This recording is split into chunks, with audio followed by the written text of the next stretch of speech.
जय गुरु जी। शुक्राना गुरु जी। आप सब कैसे हैं? गुरु जी से अरदास है, परमात्मा से अरदास है कि सब अच्छे हों और स्वस्थ रहें। ऐसे टाइम में सबको अपने लिए ब्लेसिंग्स भी मांगनी है और दूसरों के लिए ब्लेसिंग्स भी मांगनी है कि अगर हम स्वस्थ होंगे तो हम घर वालों को स्वस्थ रख पाएंगे और इस समाज को स्वस्थ रख पाएंगे। क्योंकि अगर हम खुद ही बीमार हो जाएंगे, अपना ध्यान नहीं रखेंगे, तो फिर बाकी सब कैसे सही चलेगा, है ना। तो आइए आज मैं आपको इस क्रूशियल टाइम में, इस कोविड के टाइम में एक बहुत ही अच्छी काढ़ा बनाने की विधि बताऊंगी। लेकिन उससे पहले हम कुछ बातों को गौर करेंगे। सबसे पहले दोस्तों, आप कोविड को हवा ना बनाएं। जिस पेशेंट को होता है उन्हें तो इतना फ़र्क नहीं पड़ता जितना घर के बाकी लोगों को फ़र्क पड़ता है, और वो बहुत ज़्यादा नेगेटिव हो जाते हैं। प्रिकॉशन रखें, बहुत ज़रूरी है।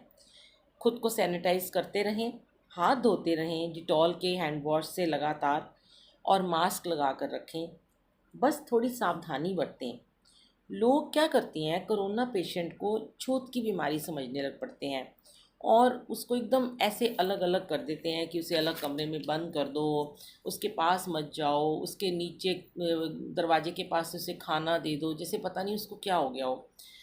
इस सब चीज़ों की वजह से ना हम उनको और ज़्यादा नेगेटिव कर देते हैं, और कुछ लोग इसकी वजह से डिप्रेशन में हो जाते हैं, और उस डिप्रेशन की वजह से ही उनकी मौत हो जाती है। क्योंकि वो अपने आप को एकदम ऐसे समझने लगते हैं कि पता नहीं वो कभी ठीक हो भी पाएंगे कि नहीं। आप डॉक्टर्स को देखो कि वो कैसे ग्लव्स पहनकर, मास्क लगाकर अपने पेशेंट की सेवा करते हैं। अगर डॉक्टर्स भी ऐसा करने लग पड़े कि वो अपने पेशेंट को ना देखें, उन्हें बोले कि नहीं दूर से खड़े हो जाओ, हम नहीं आपको चेक करेंगे, उनका बीपी ना देखें और उनको थर्मामीटर ना लगाएं, उनका ऑक्सीजन लेवल ना चेक करें, उनका ट्रीटमेंट ना करें, तो आज तो ये दुनिया ही ख़त्म हो जाएगी, हर कोई मर जाएगा।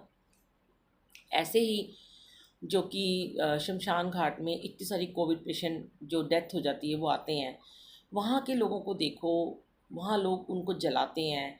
डोम है जो उनका संस्कार करते हैं। हमारा खुद का एक क्रिमेशन हमें मिला हुआ है, टेंडर मिला हुआ है, जो कि गोरखपुर में और वृंदावन में है। और मेरा यंग बेटा, उसको इतनी बड़ी सेवा सौंपी है गुरु जी महाराज ने कि वो वहाँ पर खुद डेड बॉडीज़ को लेकर अंदर जा रहा है। उसकी उम्र नहीं है ये सब करने की, 21 ईयर का बच्चा। लेकिन वो मुझे खुद कहता है कि अगर हम ये सब नहीं करेंगे तो और महामारी फैल जाएगी, लोग तो अपने कोविड पेशेंट को सड़क पे छोड़ के चल जाते हैं। तो हमें बहुत ज़्यादा पॉजिटिव रहना है। वो इसमें भी पॉजिटिविटी ढूंढ रहा है, वो इसमें भी सेवा ढूंढ रहा है। मैं कोई उसकी बड़ाई नहीं कर रही हूँ, लेकिन आप ये देखिए कि हमें सेवा भाव से अपने घर के लोगों की सेवा करनी है, चाहे वो हमारा बच्चा है, चाहे हस्बैंड है, चाहे वाइफ है, चाहे कोई भी है। दूर रहकर अपने आप को, मैं भी पूरा दिन घर में सैनिटाइज करती रहती हूँ और काम भी करती हूँ। जब हम ऐसा बिहेव करते हैं ना, अच्छा बिहेव करते हैं उनके साथ, तो उनका मॉरल ऊपर हो जाता है। लेकिन अगर हम उन्हें कहते हैं नहीं हम तुम्हारा काम नहीं कर पाएंगे, आप अपने आप कर लो, हम बाहर रहेंगे, अंदर नहीं आएंगे, तो उनका मॉरल जो है और ज़्यादा डाउन हो जाता है। उनका मन कभी भी, ऐसे पेशेंट का मन आप कमज़ोर ना होने दें, उन्हें मजबूत बनाएं। सोचें कि अगर एक घर में दो ही लोग रहते हैं तो क्या आप पेशेंट को अकेला छोड़ दोगे? बस इसको सेवा समझकर करो। ये कोई छूत की बीमारी नहीं है, प्रिकॉशन लेने से ये बढ़ेगी नहीं। और कोशिश करें कि पेशेंट के सामने और अपने घर में हर वक्त जाप चला कर रखें, चाहे कोई भी जाप चलाएं, गायत्री मंत्र चलाएं, हनुमान चालीसा चलाएं, गुरु जी का मंत्र जाप चलाएं, कुछ भी परमात्मा की उस्तत करें, उसको हवा ना बनाएं। और फालतू की न्यूज़ उनको बिल्कुल ना सुनने दें, और पॉजिटिव बातें करें। बार बार आसपास कितने लोगों को कोरोना हुआ इसकी खबर भी उनको ना दें। टीवी भी देखें तो न्यूज़ ना देखें, अच्छे अच्छे कॉमेडी सीरियल देखें, कुछ भगवान की आध्यात्मिक चीज़ें देखें, मेडिटेशन देखें, कुछ योगा उनको देखने को कहें, करें ना, लेकिन वो देखें। ऐसे में उन्हें जो कभी टाइम नहीं मिलता था उनको कुछ सीखने को ही मिलता है। अब क्या होता है कि उनके कमरे में, पेशेंट के रूम में फिनाइल और डिटॉल का पोंछा लगवाएं। कोशिश करें उन्हें पेपर प्लेट में डिस्पोजेबल में ही खाना दें और वहीं पे एक डस्टबिन रखें, उसमें एक पॉलीथीन लगा कर रखें ताकि बार बार आपको रूम में ना जाना पड़े। और लेकिन उनको प्लेट अपने हाथ से ही दें। कई लोग क्या करते हैं, मैं देखती हूँ, मुझे बताते हैं कि हमने दरवाजे के पास प्लेट रख दी, पानी रख दिया, उन्होंने उठा लिया। अरे जैसे वो कोई जानवर है, ऐसा कभी ना करें। और सबसे बड़ी बात है, अपने आप को हमेशा पॉजिटिव ही रखें, नेगेटिव ना होने दें। तो और एक चीज़ और है जो मैं आपसे शेयर करना चाहूँगी कि विश्वास रखें, भगवान पर विश्वास रखें।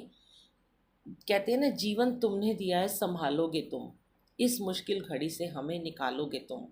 तो भगवान ने, ये रब ने जीवन दिया है, उसने कैसे इसको चलाना है, किसके कैसे जीवन की डोर है, कितने उसकी जीवन की घड़ियां नियमित लिखी हुई हैं, ये सब वही डिसाइड करेंगे। हम लड़ झगड़ के उनसे किसी भी इंसान की आयु को आगे नहीं बढ़ा सकते।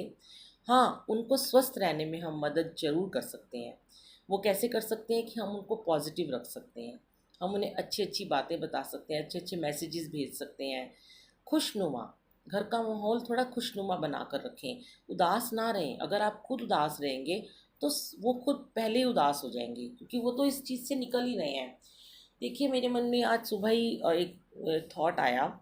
जब मैं उठी सुबह सुबह अमृत वेला में, तो मुझे गुरुजी ने एक थॉट दिया बड़ा प्यारा सा, कि मैंने पूछा कि ये 14 दिन का क्या चक्कर है जो आप 14 दिन क्वारंटाइन करवा रहे हो। तब मुझे गुरुजी महाराज ने कहा कि तुम्हें पता है ना कि 14 दिन जो है, 14 दिन जो है 14 वर्ष के समान है। जैसे कि राम जी को 14 वर्ष का वनवास मिला था, और उन्होंने कंद मूल खाकर अपने घर से दूर रहकर उस 14 वर्ष को कितने प्रेम से निभाया था। एक भी शिकायत नहीं की, अपने पिता से भी नहीं की, किसी से भी नहीं की, और अपनी पत्नी और अपने भाई को लेकर वो जंगलों में चले गए। पर आज हमें वही चीज़ें भगवान बार बार याद दिलाते हैं जो हम भूल जाते हैं। हम अपने परमात्मा को भूलते ही चले जा रहे हैं। हमें ऐसा लगता है कि हम बहुत ज़्यादा बिज़ी हो गए हैं और हम ना भगवान का नाम ले रहे हैं। तो समय समय पर ना ऐसी चीज़ें दिखाकर, कभी महामारी आ जाती है तो कभी प्लेग आ जाती है, तो कभी चिकनगुनिया, कभी कोई बीमारी फैल जाती, कभी डेंगू आया था, अब ये कोरोना आ गया।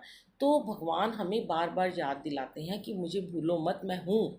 देखो, भगवान ने भी बहुत तप किया था अपने आप को, उन्होंने भी इस चीज़ से निकले हैं। उन्होंने तो 14 वर्ष वनवास सहन किया। तुम लोग तो 14 दिन भी क्वारंटाइन नहीं कर सकते। तो परमात्मा आपको याद दिला रहे हैं कुछ कुछ समय के बाद। तो प्लीज़ इसको अन्यथा ना लें। जब हम ये सोचेंगे कि 14 वर्ष वनवास भगवान सह सकते हैं, तो हम क्यों नहीं सह सकते हैं। तो हमें दुख सहने की क्षमता आएगी, लड़ने की ताकत आएगी। आइए, मैं अब आपको कोविड काढ़ा बनाने की विधि बताती हूँ। एक साफ भिगोना लें, उसमें पानी भरें 2 लीटर। उसमें अदरक, दालचीनी, लौंग, मोटी इलायची, साबुत काली मिर्च, जोशिंदा, कच्ची हल्दी, सौंठ और छोटी इलायची डालें। इन सबको पानी में डालकर खूब अच्छी तरह से उबाल लें। अब इसको ठंडा करने के लिए रख दें, और ये पानी ख़राब ना हो जाए इसलिए इसको फ्रिज में रखें। जब आपको पेशेंट को देना हो, थोड़ी देर पहले उसको बाहर निकालें, आधा घंटा पहले उसको छान लें, पहले छान के रखें, और उसको माइक्रोवेव में गर्म करके, पेशेंट को खूब गर्म करके दिन में 3 बार पिलाएं। ज़्यादा भी ना पिलाएं। मैंने देखा कई कई बार ना लोग पूरा पूरा दिन काढ़ा पीते रहते हैं, और उनको उसकी वजह से उनके पेट में बहुत गर्मी हो जाती है, उनको लूज़ मोशन लग जाते हैं। फिर वो डॉक्टर को ब्लेम करते हैं कि हमें आपकी मेडिसिन से लूज़ मोशन लग गए हैं। बहुत गर्म होता है काढ़ा, उतना ही पिएं जितना आपको सूट करता हो। और दिन में 3-4 बार पानी में, गर्म पानी में बीटाडिन डालकर गरारे करें, हल्दी डालकर गरारे करें। सिर्फ़ और सिर्फ गर्म पानी पिएं। हर 1 घंटे के बाद गर्म पानी का एक बड़ा ग्लास पिएं। कुछ भी खाएं उसके बाद गर्म पानी पिएं। सबसे ज़्यादा जो आप ठीक होंगे ना, वो गर्म पानी से ही होंगे। ठंडी चीज़ें बिल्कुल अवॉइड करें, जैसे चावल, दही, ठंडा पानी, जूस, ये सब ना लें। नारियल पानी खूब पिएं। देखिए, नारियल पानी में इम्यून सिस्टम ठीक करने की, उसको बढ़ाने के बहुत सारे गुण होते हैं। जब मैं बीमार हुई थी, जब मैं यूएस से आई, मुझे टाइफाइड हो गया था 2-3 बार, तो मैंने सिर्फ़ और सिर्फ नारियल पानी पिया था और मेडिसिन खाई थी, और मेरे पेट की गर्मी उससे ही शांत हुई। क्योंकि ऐसे में ना जब हमें ये कोरोना हो जाता है या हमें कोई भी बुखार होता है तो पेट में बहुत गर्मी हो जाती है, और हम बहुत सारी एंटीबायोटिक खाते हैं तो हमारे पेट में बहुत गर्मी हो जाती है और हमारी भूख जो है वो ख़त्म हो जाती है। तो नारियल पानी जो है वो हमें ताकत भी देता है, और ऐसा वो हमें ग्लूकोज का काम करता है कि हमें ड्रिप ना लगवानी पड़े। ORS पीते रहें, इलेक्ट्रॉल पीते रहें और पानी खूब पिएं। क्योंकि पानी जो है उसको प्रसाद कहा गया है, जल प्रसाद कहा गया है। कोशिश करें अपने भगवान के सामने, जिसे भी आप मानते हैं, अपने गुरु के सामने एक ग्लास में, साफ ग्लास में जल प्रसाद भर के रखें और जाप करते रहें। घर में जाप चला के रखें और थोड़ी थोड़ी देर बाद पेशेंट को वो जल प्रसाद पिलाते रहें। आप देखेंगे कि वो आपके लिए अमृत का काम करेगा। आयुर्वेदिक पतंजलि की गिलोय की टैबलेट आती हैं, वो लेते रहें। अगर आपको बुखार आता है तो इसलिए आपका बीपी लो हो जाता है और ऑक्सीजन थोड़ी कम हो जाती है, तो आप हर 2 घंटे के बाद फीवर चेक करते रहें, ऑक्सीजन चेक करते रहें, बीपी चेक करते रहें। अगर आपका बीपी लो होता है, ऑक्सीजन का लेवल कम होता है, तो आप डॉक्टर से सलाह लें, तो आप डॉक्टर के पास जाएं। वरना आप घर में रह के ही अपना इलाज करें और डॉक्टर से मेडिसिन लेकर घर में ही रेस्ट करें। अगर बीपी कम आ रहा है तो पेशेंट को कॉफ़ी पिलाएं दिन में 2-3 बार। ऑक्सीजन सिलेंडर का अरेंजमेंट करके रखें, कभी भी ज़रूरत पड़ सकती है। प्लाज्मा के लिए भी अरेंजमेंट करके रखें। हल्का खाना खाएं, खिचड़ी खाएं, दाल खाएं, बिना मिर्च का खाना खाएं, घिया खाएं और हल्दी वाला दूध पिएं। इस समय घिया तोरी बहुत अच्छी होती है। दवाइयाँ बहुत स्ट्रॉन्ग होती हैं, इसलिए हमें भूख कम लगती है और पेट में गर्मी होती है, इसीलिए नारियल पानी पीने को कहा जाता है। डरे नहीं, पॉजिटिव रहें। जिस चीज़ से हम जितना ज़्यादा डरते हैं वो चीज़ हमें उतना ही ज़्यादा तंग करती है, उतना ही हम परेशान होते हैं और फिर हम दूसरों को भी परेशान करते हैं। और फालतू के उपाय ना करें, ना ही ऐसे ग्रुप्स में इन्वॉल्व हों जिसमें फालतू के उपाय दिए जा रहे हैं। आजकल हर कोई डॉक्टर बन रहा है, जहाँ देखो जिस ग्रुप में देखो कोरोना के लिए ऐसे करो, कोरोना के लिए वैसे करो। बहुत कम लोग हैं जो ये कहते हैं कि मुस्कुराओ, खुश रहो। अब वो लोग कहेंगे जिनके घर में पेशेंट है, जिनका पेशेंट हॉस्पिटल में है, कि हम मुस्कुराएं कैसे।